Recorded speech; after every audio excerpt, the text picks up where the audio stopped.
¿Estamos contentos? ¿Estamos felices? Hay algunos que posiblemente tal vez no estén tan contentos.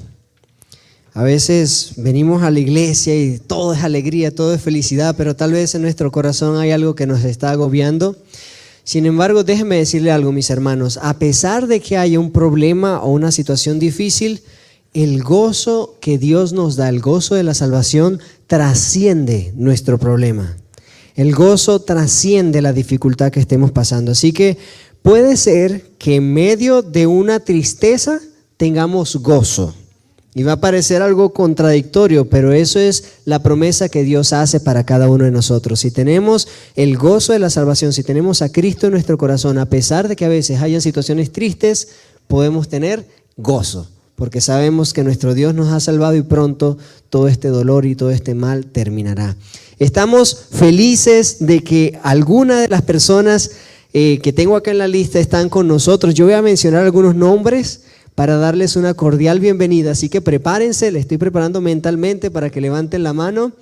Yo estoy muy feliz personalmente porque estoy viendo una familia que me alegra mucho ver. Tenemos a Naomi, Brianna, tenemos a Caleb, tenemos a Belkis, bienvenidos, nos alegra tenerlos con nosotros. También tenemos algunos otros nombres, yo no me sé todos los nombres, tristemente soy muy malo con los nombres, pero aquí tengo algunos anotados. Tenemos a José Santos, a ver, ¿quién es José Santos? ¿Dónde está? Allá atrás, esa, con la mano bien arriba. Bienvenido, mi hermano, que se sienta en la casa de Dios y esperamos cuando salgamos en algún momentito darle también un abrazo de bienvenida. Tenemos a Daneli. ¿Dónde está Daneli? A ver, allá está Daneli, bienvenida. Ella es sobrina de Eddie, según tengo entendido, ¿verdad? Así que bienvenida, Daneli, estás acá en tu iglesia, que la presencia de Dios se mantenga contigo. También tenemos visitas desde la iglesia de Sugarland. No sé si es la iglesia de Sugarland o desde Sugarland, pero tenemos acá a 3 personas. Yo no sé si los estoy viendo o no, pero tenemos a Daniel González, a Kevin Salmerón y a Alexis Paz. Son acá, sí los estaba distinguiendo correctamente. Bienvenidos, mis hermanos, siéntanse en casa, esta es su familia. Y nos gozamos de que nos acompañen esta mañana. Así que estamos contentos de que Dios reúne a su pueblo de diferentes lugares, de diferentes momentos, diferentes épocas, de diferentes maneras, y todos nos reúne en su casa con un único objetivo: adorar y glorificar el nombre de nuestro Dios.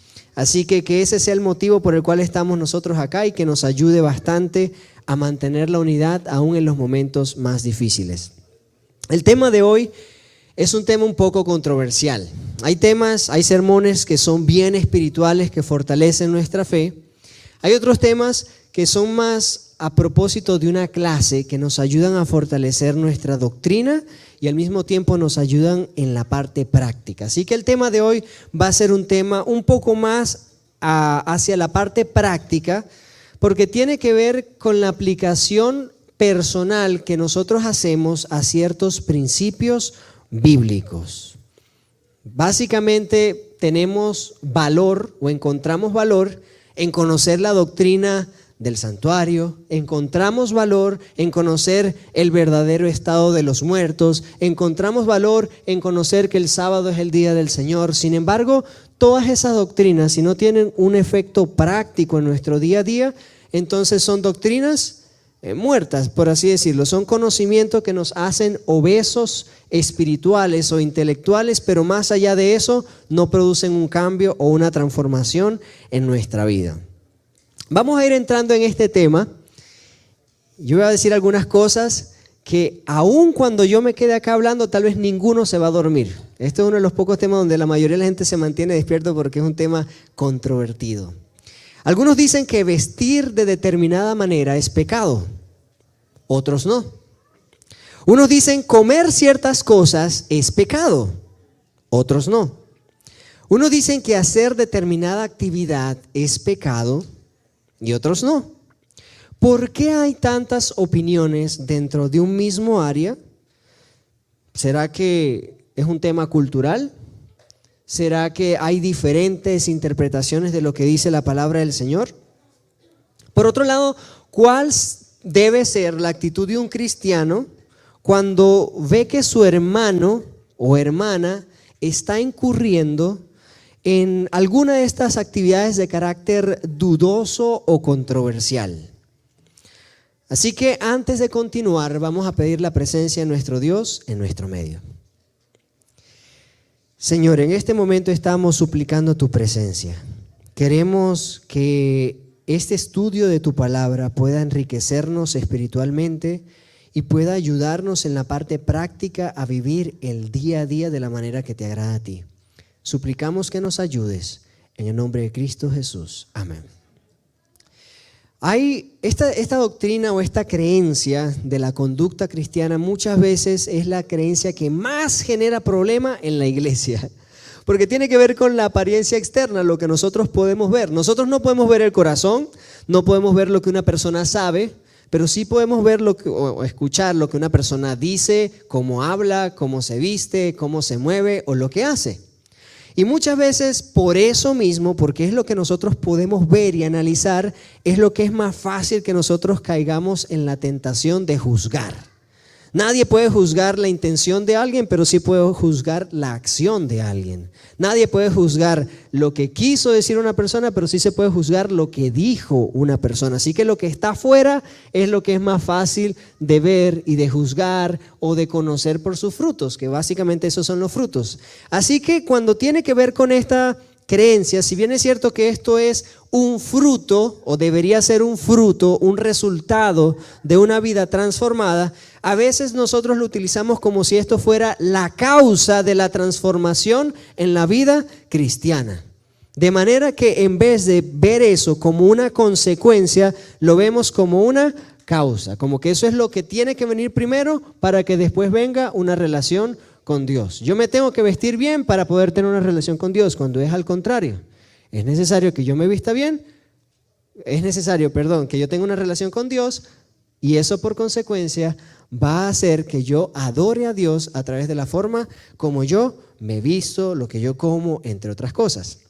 Así que vamos a abrir nuestras Biblias en el libro de Primera de Corintios, capítulo 10, versículos 23 al 33. Y vamos a leer esto en este contexto.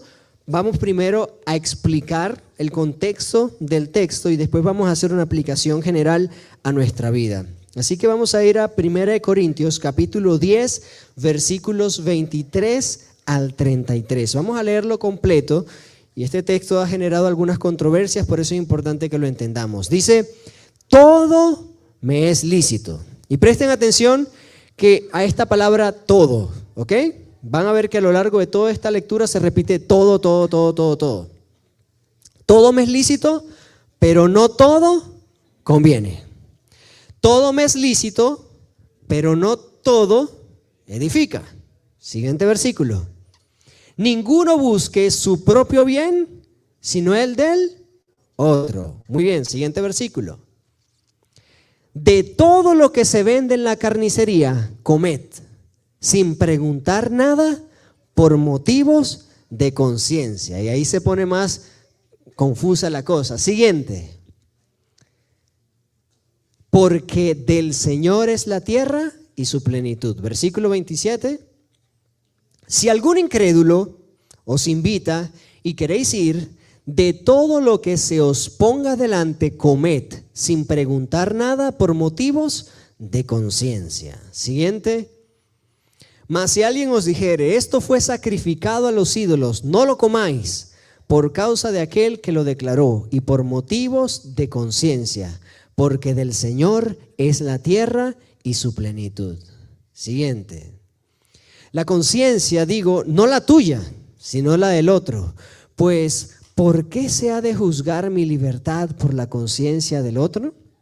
Siguiente. Y si yo con agradecimiento participo, ¿por qué he de ser censurado por aquello de que doy gracias? Siguiente. Si pues coméis o bebéis o hacéis otra cosa, hacedlo todo para la gloria de Dios. No seas tropiezo ni a judíos ni a gentiles, ni a la iglesia de Dios. Y el último versículo dice: como también yo en todas las cosas, nuevamente todas las cosas, agrado a todos, no procurando mi propio beneficio, sino el de muchos, para que sean salvos. Muchos han utilizado este texto y algunos otros que se encuentran en el libro de Romanos, en 1 Corintios capítulo 8 también, para hablar un poco en relación a la abolición de las leyes dietéticas dadas al pueblo de Israel. La pregunta es, ¿será que con la muerte de Jesús estas leyes dejaron de existir y ahora de todo lo que hay en la carnicería pueden comer? Lo único que hay que hacer es bendecir la comida y dar gracias por eso. ¿Será que realmente el problema tiene que ver con un tema de conciencia, ya no un tema de principios, por así decirlo? ¿Realmente todo me es permitido o realmente todo es lícito? Porque si entramos en ese tema de la palabra todo, literalmente es todo, hasta pecar. Entonces, ¿a qué realmente está haciendo referencia este texto? Y cómo nosotros podemos entender a qué hace referencia Pablo cuando dice todo me es lícito, pero no todo me conviene. Todo me es lícito, pero no todo edifica. Para entender este texto tenemos que leer el contexto. Si nosotros nos quedamos con ese texto solamente, fácilmente podemos caer en el engaño de que realmente ya no existe distinción de nada. Sin embargo, si nosotros leemos unos versículos antes del 23, nos damos cuenta de que el problema que está presentando la iglesia de Corintios es un problema de que ellos están comiendo o consumiendo carnes que se ofrecen a los demonios o a los dioses o a los ídolos paganos. El problema es que en la época de Corintios habían algunos que antes de presentar la carne en las carnicerías, ellos hacían un rito y lo ofrecían a un dios pagano y después de eso la ponían en el mercado, en la carnicería. Entonces, cuando Pablo entiende lo del tema de lo que está pasando en Corintios, también en Roma pasaba algo similar. Él dice en el versículo 20, dice, lo que quiero decir es que los animales que ofrecen los no judíos se ofrecen a los demonios y no a Dios. Y yo quiero que ustedes tengan, yo no quiero que ustedes tengan algo que ver con los demonios. Ustedes no pueden beber de la copa del Señor y también de la copa de los demonios. No pueden participar de la mesa del Señor y también de la mesa de los demonios. O vamos a provocar a celos al Señor. ¿Acaso somos más fuertes que Él? Y después que Pablo menciona eso de la comida sacrificada a los ídolos o a los demonios, viene y dice, todo me es lícito, pero no todo me conviene. Así que ahora cuando entendemos este contexto, nos damos cuenta de que Pablo no está hablando de diferentes tipos de carne, sino que está hablando de un acto ritual que participaban los paganos y en el cual involucraban el ofrecer, el dedicar carne a los dioses paganos, a los demonios, como lo menciona la Biblia, con el objetivo de tal vez venderlo de una manera, un precio más caro porque fue ofrecido a los ídolos o algún otro objetivo. Así que los cristianos que eran paganos, recién convertidos, ellos tal vez buscaban comer de la carne ofrecida a los ídolos o a los demonios, porque esos eran los dioses que ellos adoraban anteriormente. Así que ahora que se hacen cristianos, ellos dicen, yo participo es del pan y el vino que Dios instituyó. Yo no voy a participar de lo que hacían los paganos antes. Así que yo ya no toco nada de lo que sea pagano. Nada, si fue ofrecido al demonio, yo no quiero nada con eso. Pero por otro lado, Pablo también argumenta que es un ídolo no es nada. Así que en realidad tú tienes la libertad de consumir esta comida, los alimentos, Dios los creó para la bendición. Así que si tú tienes, si está o no está ofrecido, el ídolo no es nada. Dios lo creó todo.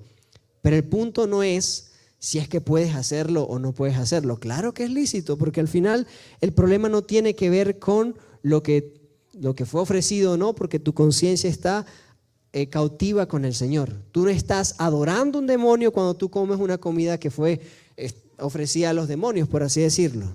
Sin embargo, hoy vamos a hacer énfasis en la otra cara de la moneda. Hoy vamos a hacer énfasis en el principio que Pablo menciona en relación al amor. Hay ciertas cosas que no son malas en sí mismo, pero son fuentes de controversia.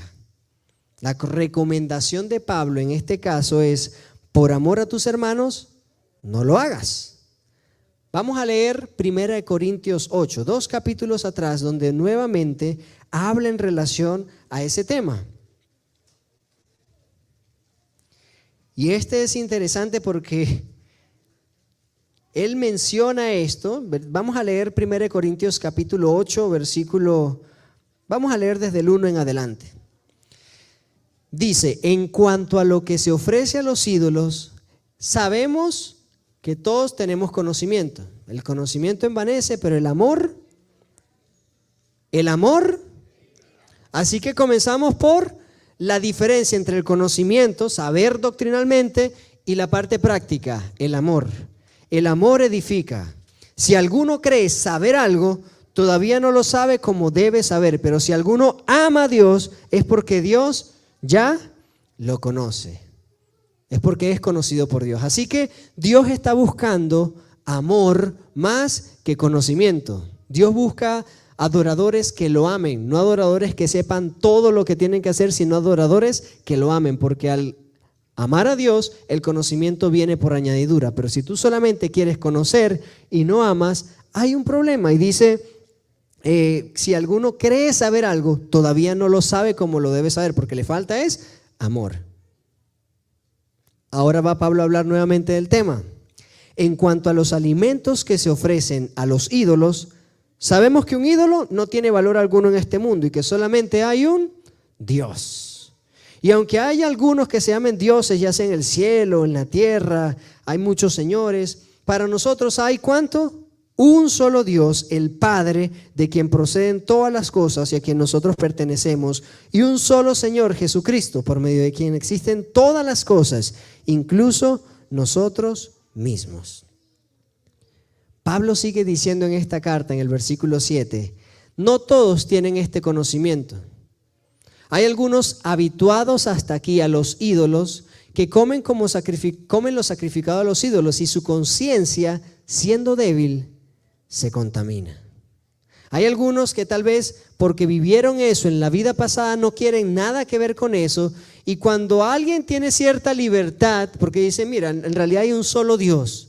Hay un solo Dios, los ídolos no son nada, la comida es para comérsela y eso no me va a afectar nada. Yo no sé, yo les voy a contar una experiencia. Yo estaba colportando en Brasil un tiempo y en ese momento uno conoce gente, uno entra por casas y casas y casas, y en un momento llegó y yo toqué la puerta de una casa y la señora me recibe muy amablemente, me invita a pasar, me dice... ¿qué es lo que tienes acá? Muéstrame. Y yo, wow, primera vez que me reciben con tanta amabilidad.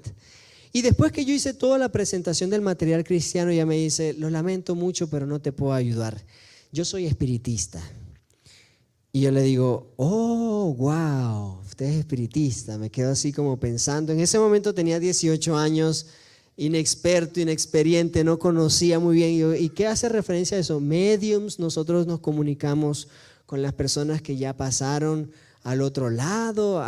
Me explicó más o menos en qué consistía lo que ella hacía. Y en ese momento yo me asusté.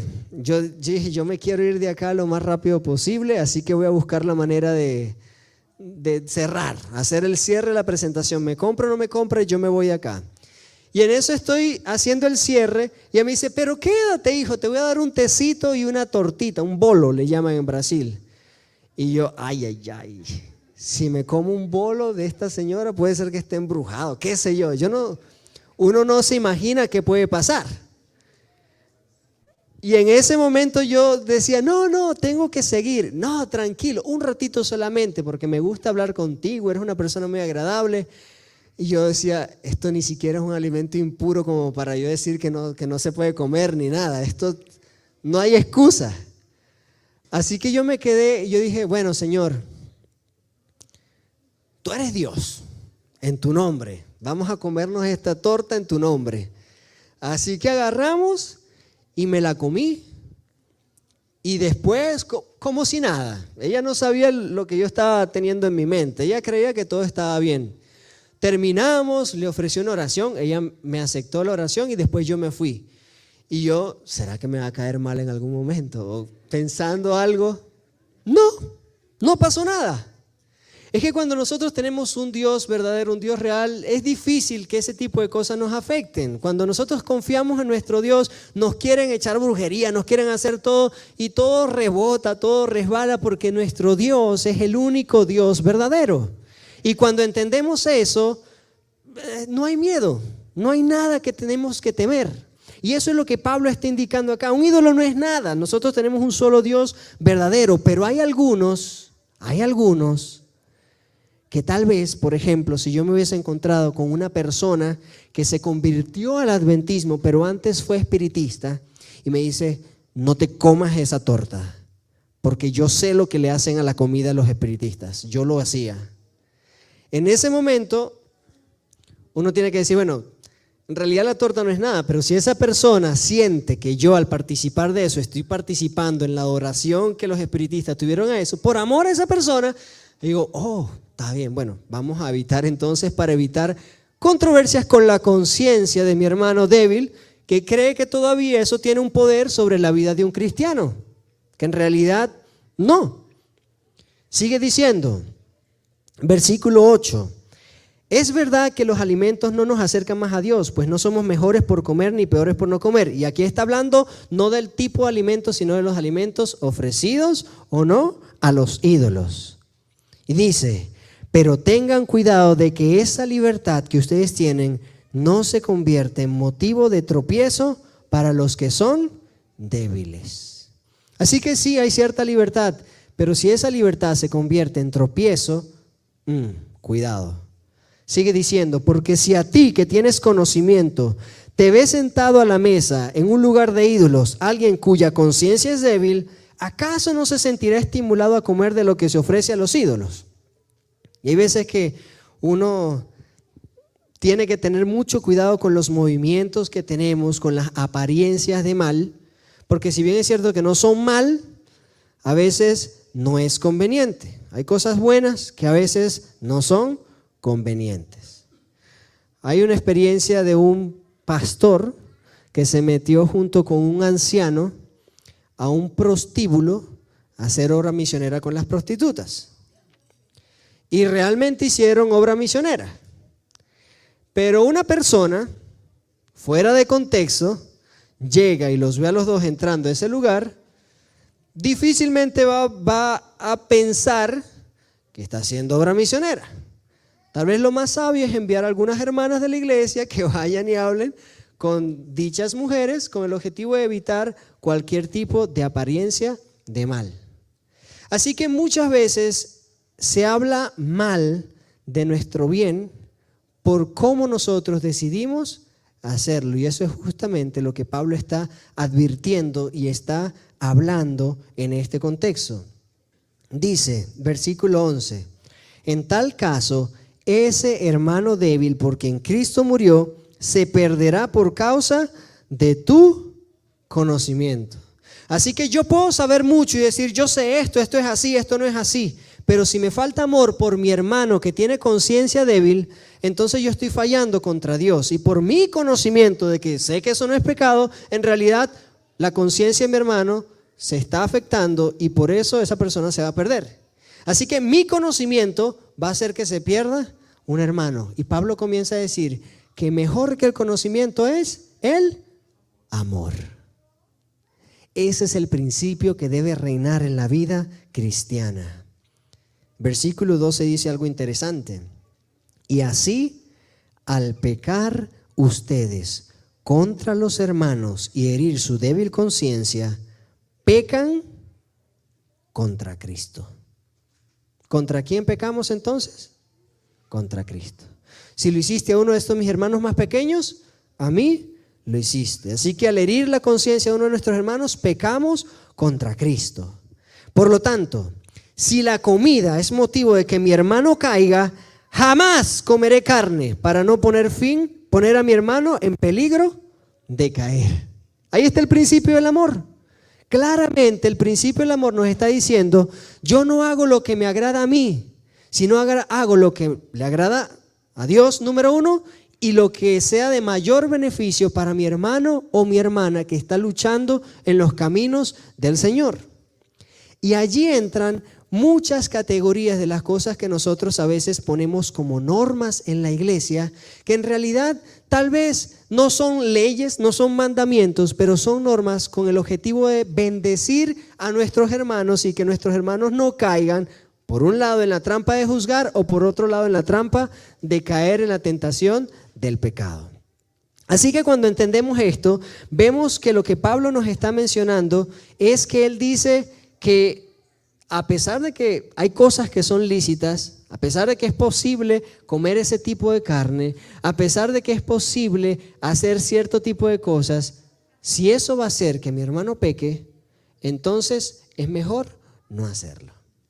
Y hay personas que dicen, bueno, entonces, ¿qué podemos hacer nosotros? No podemos hacer nada porque todo nos pueden malinterpretar y entender. No, usted simplemente tiene que hacer lo que corresponde a su conocimiento en amor. Si usted hace todo lo posible por amar a su hermano y decir, yo amo tanto a mi hermano que a pesar de que yo podría hacer esto, no lo voy a hacer por amor a mi hermano. Y todos viviéramos de esa misma manera, la iglesia sería un paraíso.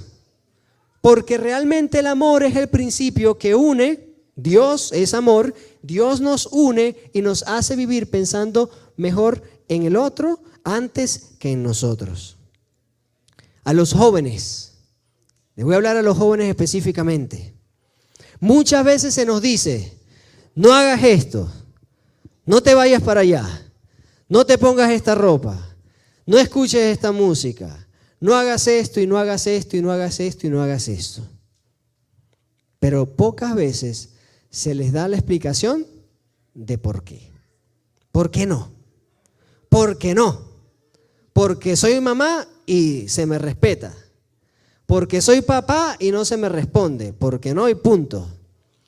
Y los jóvenes dicen, ok, respeto, pero cuando llega un momento, los jóvenes dicen, bueno, ya está, ya llegué a la edad y ahora hago con mi vida lo que yo quiera. Por eso es importante que nosotros respondamos las preguntas, demos un porqué fundamentado en la Biblia y recordemos que no todo lo que decimos que no hagan es un pecado. Simplemente a veces lo que decimos que no hagan es que no es conveniente. Es lícito tal vez, pero no es conveniente. Y tenemos que hacer esa diferencia porque a veces tratamos lo que es lícito como pecado gracias a que no conviene y no es lo mismo. Vamos a ver un video de un ejemplo que tal vez algunos de los jóvenes, tal vez adultos también se puedan sentir identificados en relación a esto.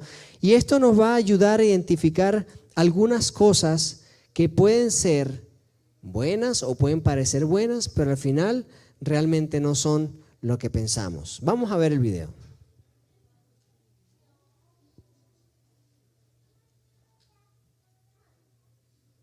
¿Tenemos el video? ¿Listo?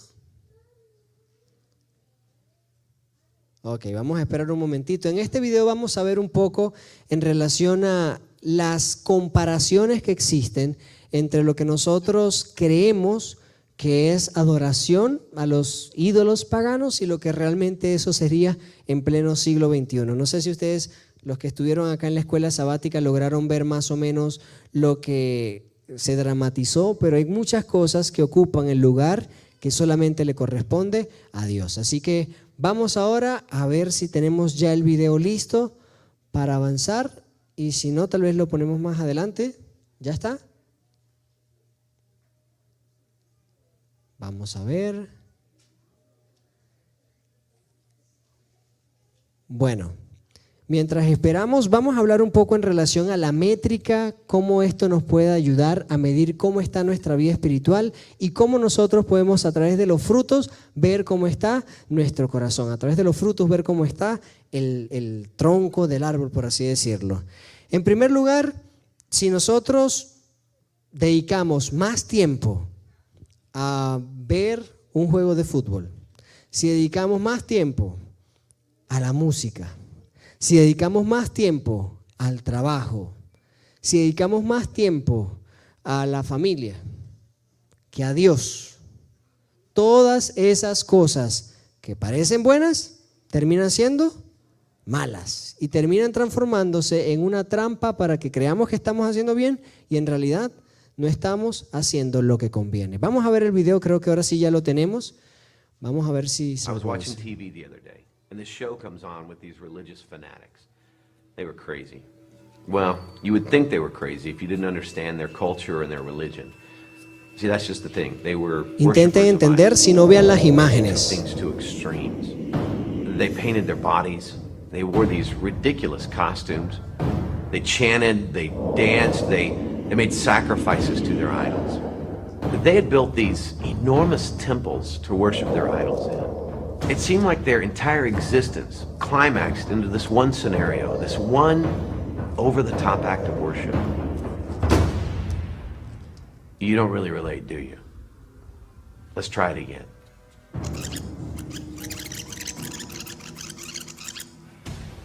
I was watching TV the other day, and this show comes on with these religious fanatics. They were crazy. See, that's just the thing. They were worshipers of idols, and they took things to extremes. They painted their bodies. They wore these ridiculous costumes. They chanted, they danced, they made sacrifices to their idols.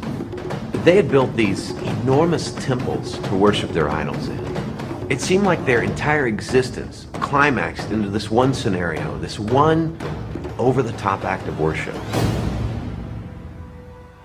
Idol worship. It's not just about golden calves anymore.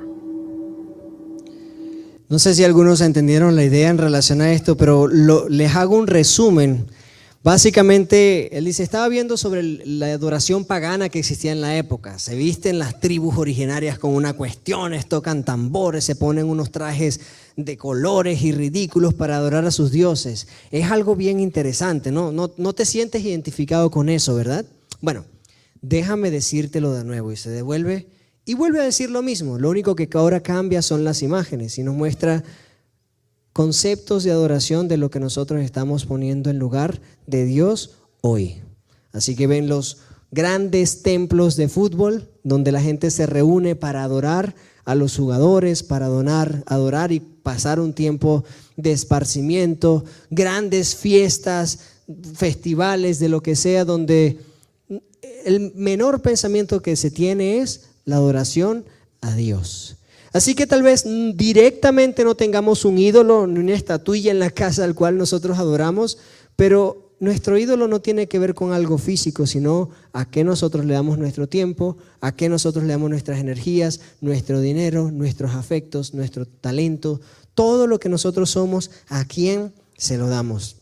Así que esto es para reflexionar, mis hermanos. Tiene que ver con que a veces tenemos ciertas libertades, pero esas libertades no son convenientes.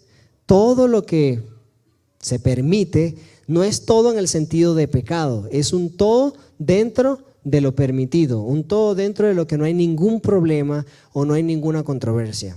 Esta es una última ilustración antes de pasar a la última parte. Esto no sé si es verdad o mentira, pero lo escuché en algún momento y me pareció útil para esta ilustración.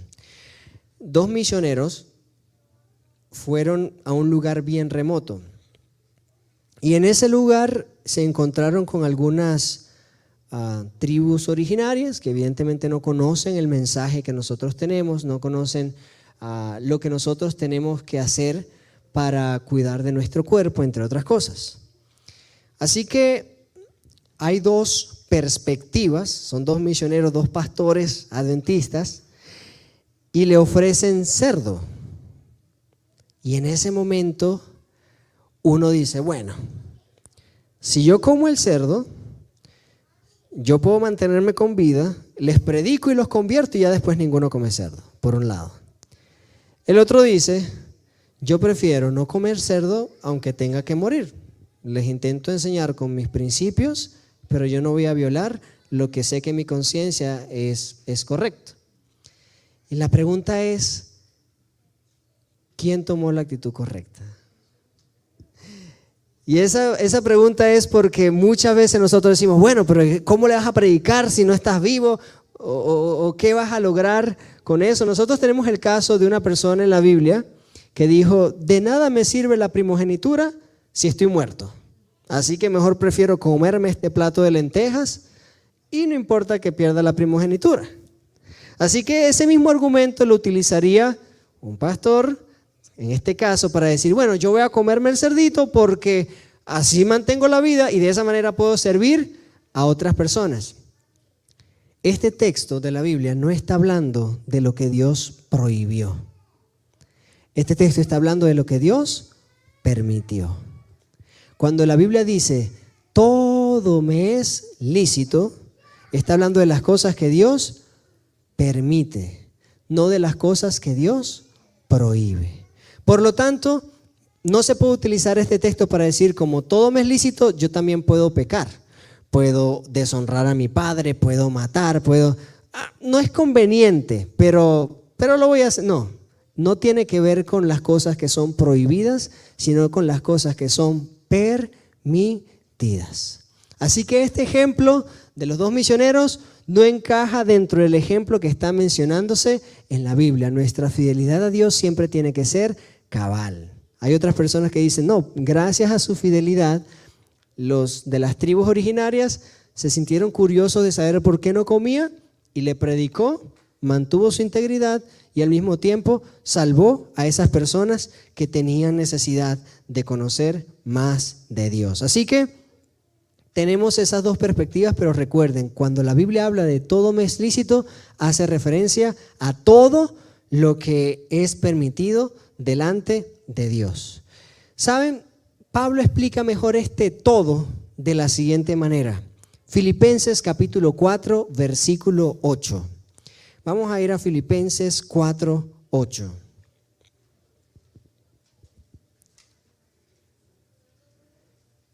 Filipenses 4, 8 dice: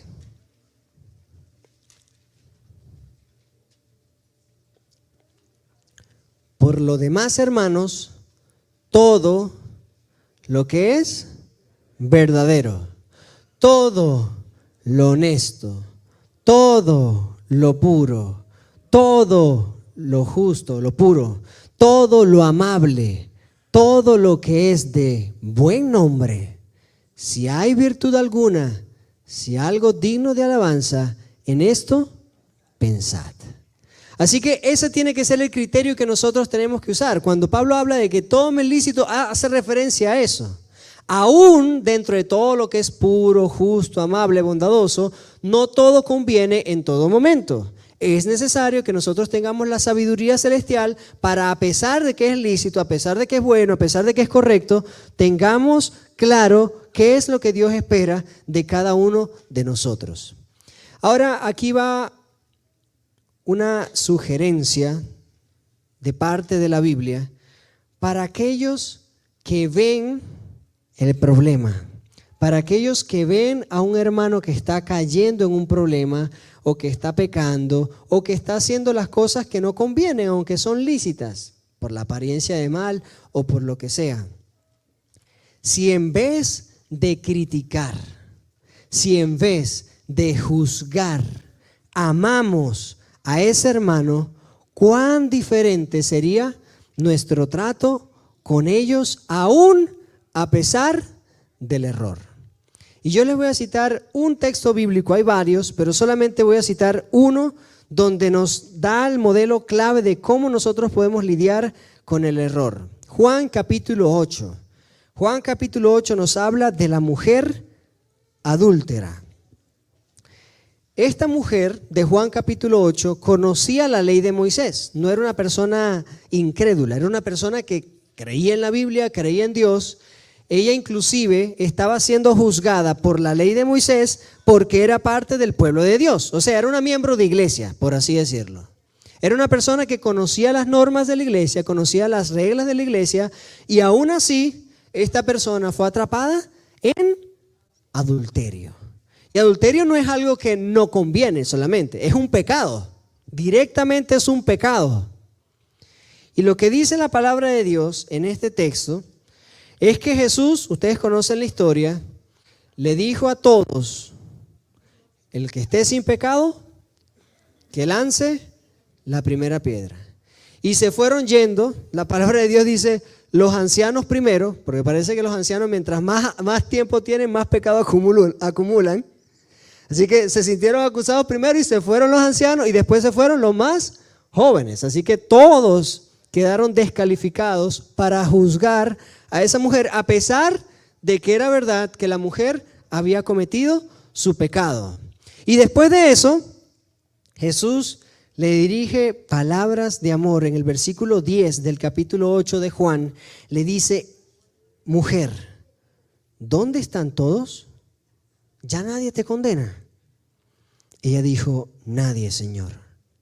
Entonces Jesús le dijo: tampoco yo te condeno. Vete y no peques más.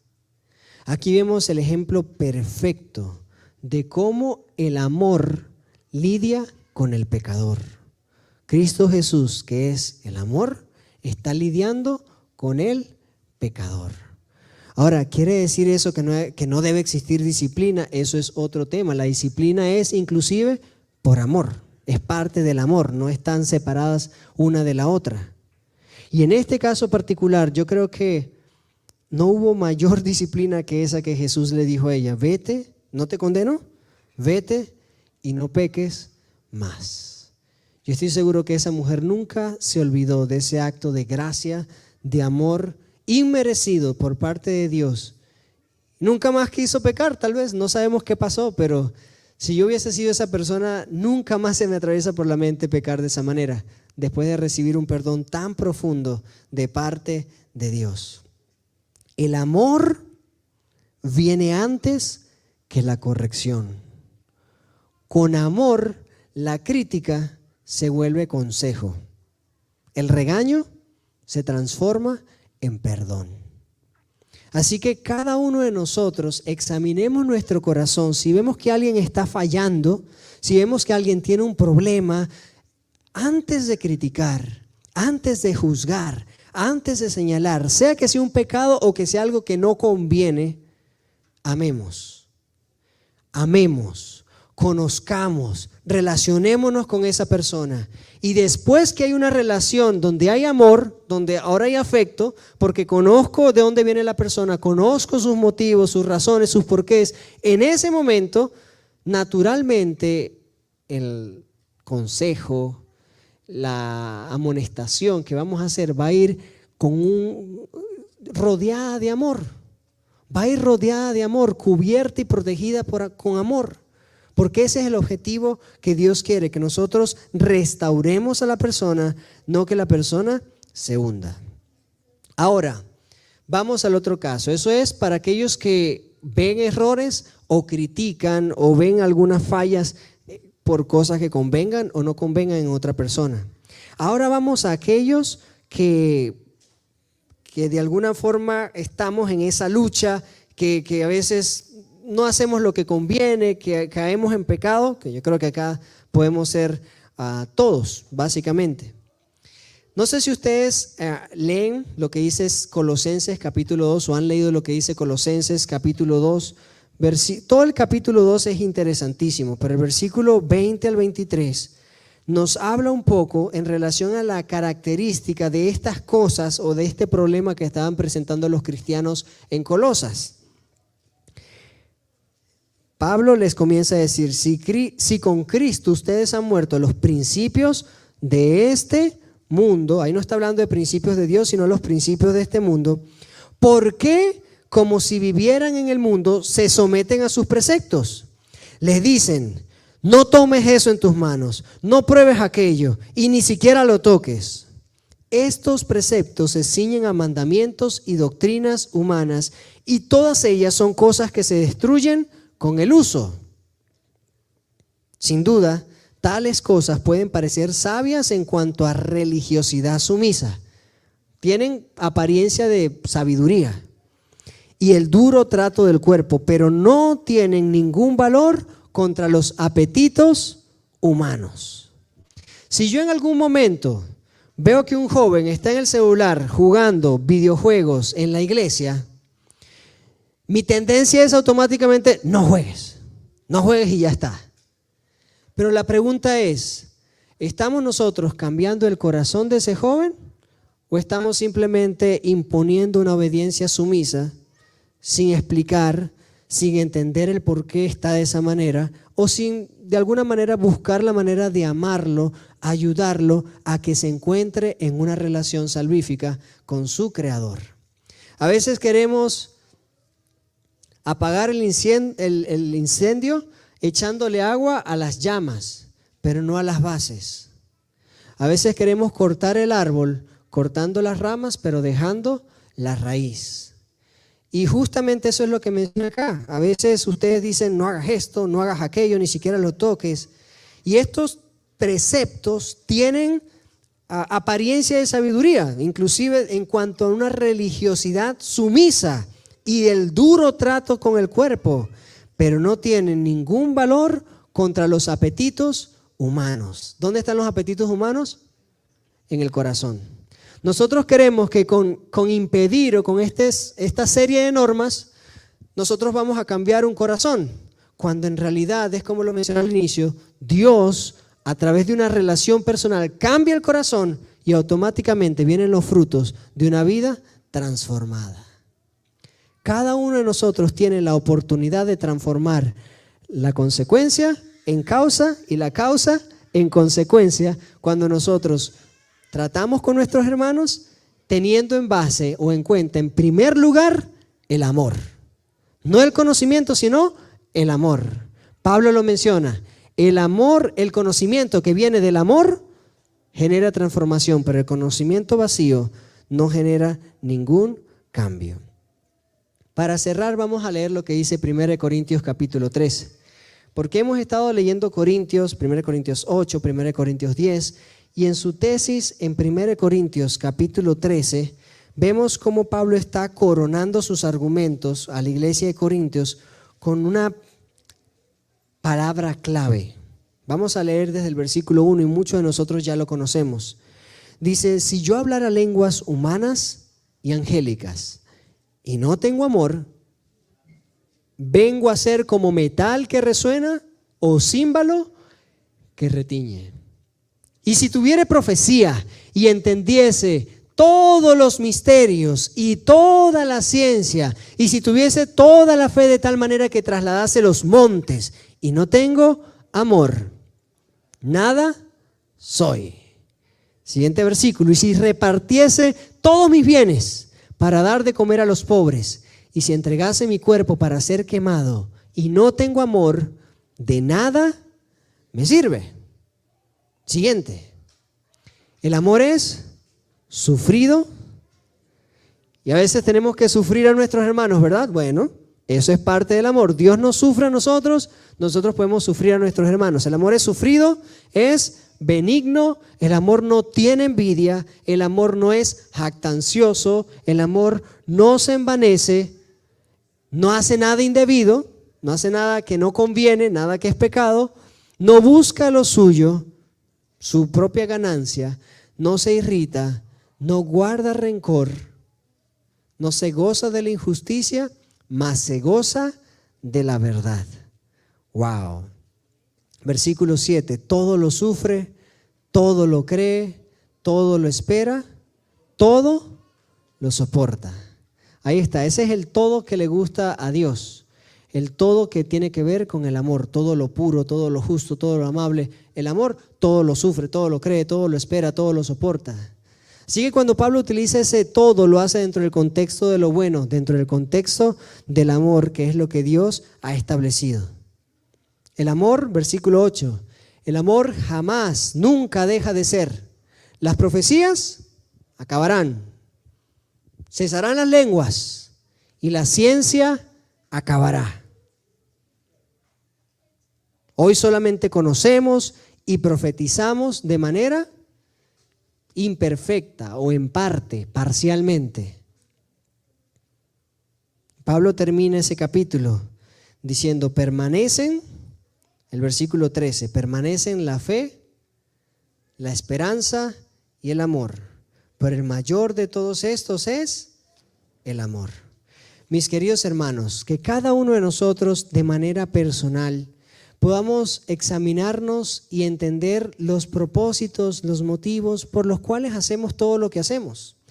Inclusive en la tarde vamos a hablar un poco en relación a eso. A veces nosotros venimos a la iglesia por compromiso, a veces venimos porque tenemos un cargo o una responsabilidad, pero la razón bíblica por la cual nosotros tenemos que hacer todas las cosas lícitas, convenientes, es por amor a Dios.